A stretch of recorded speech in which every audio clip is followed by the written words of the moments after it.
What's going on, everybody? Welcome back to another section here at the Day Trading Institution. So again, taking it step by step, I really want you guys to kind of have a good understanding of the basics. So in this section, all we're simply going to be doing now is pretty much going over the anatomy of trading. Now, in this lesson, what we're going to cover is our role as traders and kind of, what it is to be a day trader or a swing trader or a scalper, whatever type of trading form you decide to go with, a breakdown of an actual trade. Now, not necessarily, me going on the charts and actually breaking down a trade, but a breakdown of the process of a trade and how you can actually make money in this market, the simple math behind a trade, what causes price to move, and the different types of trading. So now let's kind of get into what our role as traders are. So our role as a trader is simply we are going to be looking to buy or sell a currency pair to capitalize on the daily movement, on the daily volatility. Every single day we have trading sessions. Within those trading sessions, there's going to be more movement in the market. That's going to cause a fluctuation in the exchange rate, and we're simply looking to capitalize off of that fluctuation on the exchange rate. That's as simple as it is, right? Now let's go over the breakdown of a trade. So let's say you're going to be trading the currency pair GBP USD, which again, let's go back to the basics. GBP is going to be our base currency. So the USD is going to be our quote currency, right? And now GBP USD is, let's say, is trading at 1.21, which is the current exchange rate, right? 1.21, let's just say, is the current price between the bid and the ask of the exchange rate that the brokers are going to be selling to us. Now, let's actually break down a trade. So you really have only two options here. So option one to trade GBP USD at 1.21 is you can either buy the base currency if you believe the base currency will appreciate in price relative to the quote currency. So if you see GBP USD actually going from 1.21 to 1.25, let's just say, then typically you're going to be looking to go long or buy, right? Now, your second option is to either go short or sell, which theoretically in this situation, you would be looking to sell the base currency GBP if you think the base currency will depreciate or lose value relative to the quote currency. So if you think that GBP is going to be going down and the USD is going to be going up, then we're going to be selling the at 1.21, which is the current exchange rate, because again, our base currency is going to be really what we're looking at in terms of price here. So if you see GBP USD, or if you see the GBP going down and you see the dollar looking to potentially rise against the GBP, then we're going to be looking to go short. Now, let's just take it one step further, right? So now, how do we exactly use this exchange rate? So on the actual chart, you're going to see obviously the candlestick chart, and then you're going to see price on the side. We're going to be looking to mark off our levels. Let's say we're looking to take a buy, and we're looking to take price to 125. If you think price is going to go to 120 or 1.25, then you're simply going to be going long. If you think price is going to go to 1.15, then you're simply going to be going short. So all the exchange rate tells us is how much money you have to pay in units in terms of the quote currency, because everything works off of units. And then, to simplify things, it's going to be into lot size. So in order to buy 1 unit of the base currency, right, you have to pay 1.21 US dollars to buy 1 British pound if you're going to be going long. And again, this is the base currency. So again, to buy 1 British pound, we have to pay 1.21 US dollars. And that's done through units and lot sizes. So now what if you're actually looking to go short?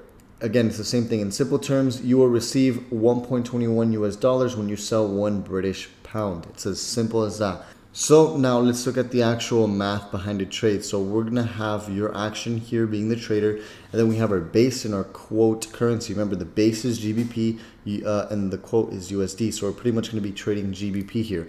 So let's say you're going to be looking for the exchange rate to actually go up, meaning you're going to be looking for the Great Britain pound to rise against the US dollar. And let's just say the current exchange rate is going to be 1.21. Now let's say you buy 10,000 pounds of GBP USD at the exchange rate of 1.21. So you buy 10,000 pounds and you're going to multiply that by the current exchange rate at 1.21, and that trade is going to cost you 12,100 US dollars. Now, let's say 2 weeks go by, because remember, we're looking to buy because you thought the exchange rate or your trading hypothesis told you that the exchange rate is going to increase in price. Now, let's say 2 weeks go by and you exchange your 10,000 pounds back into US dollars at the exchange rate of 1.27. Remember, the exchange rate is the current trading price. Now, again, you still have 10,000 pounds. Even though you bought for $12,000, you bought 10,000 pounds. Now, since the exchange rate has actually gone up and increased in value, we're now going to multiply our 10,000 pounds by 1.27, leaving us at $12,700. And we've made roughly around a $600 profit in total. And that's the basic math behind a trade. So what actually makes price fluctuate? Now, what actually makes price fluctuate, and the only reason price moves, is all simply based off of supply and demand. It's as simple as, let's just say a pair of Jordans are on sale for, let's just say there was a total of 100 new pair of Jordans for sale, and each Jordan was going to be selling at $100. Let's just say you bought a bulk discounted price, because typically in a trade you're going to wait for price to pull back. In pullbacks, or what we call discounts, right? Let's just say you bought 80% of the value of, or 80% of the actual Jordans that are available in the market, and you're now new Jordans that were typically going to be $100 per shoe. Let's say you bought it at $90, whatever the case might be, is right.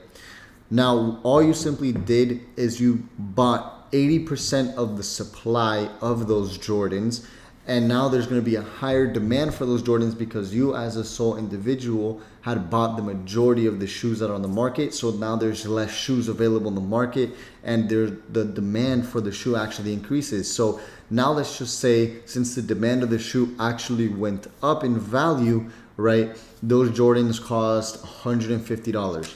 Now, if you were to sell, again, every single Jordan you bought, 80% of them for $150 because they were retailing at $100, right? You're going to make a $50 profit on each of the shoes that you ended up purchasing, or technically a $60 profit if you got the shoes at a 10% discount. So you're making $60 on top of every single shoe that you purchase, and that's how basic supply and demand works. So the more demand that there is for something, in this case the shoe, because you bought most of the shoes that were available in the market, again 80%, the demand is going to significantly increase, right? Now, when there's more supply of the shoes, meaning that you're going to put 80% of those shoes back on the market, the supply is going to decrease after you've already sold all of the shoes that you've previously owned. So less demand equals a price decrease, and then less supply equals an increase of price. And this is simple basic supply and demand, and this is the only reason the market moves, is because of supply and demand, right? Now, you could take into account fundamentals and everything else, but that's just basic supply and demand, right? Let's just go over that. That's the main reason why the market moves. Now, there's two different types of tradings. You have to identify what type of trading suits your personality. Are you somebody that's more patient? You can hold your trades for a little bit longer. You can wait for things to play out a little bit longer. You know, maybe are you a little bit of a slow reader? And this is not to make fun of anybody, but not everybody's going to have the capabilities to make decisions on the fly like a scalper is. And this is something you're only going to be experiencing with time. I'm here to just expose to you the different types of trading that there is. So day trading is pretty simple. When it comes down to day trading, and me personally, I could do day trading and swing trading because I'm a little bit more of a patient person. And to be honest, you know, you're going to catch way bigger moves day trading and swing trading. So when you're buying or selling within the same day is day trading. When you're typically buying within the same daily candlestick, when you're typically buying and selling within the same trading day. So from 5 p.m. to 5 p.m., that 24-hour time span is typically a day trader, right? Your position is going to be closed out within the same day that they're taken. No positions are going to be held overnight. And like I said, I can do both. Typically, most day traders can also swing trade as well. Now, swing trading, when it comes down to swing trading, trades are held for more than a day, meaning that your position will take a few days to actually play out, and your position is closed within a few days, maybe even a few weeks. Now, once we start holding trades for a few weeks on end, we're typically talking about position traders, which are pretty much a borderline investor at that point in time.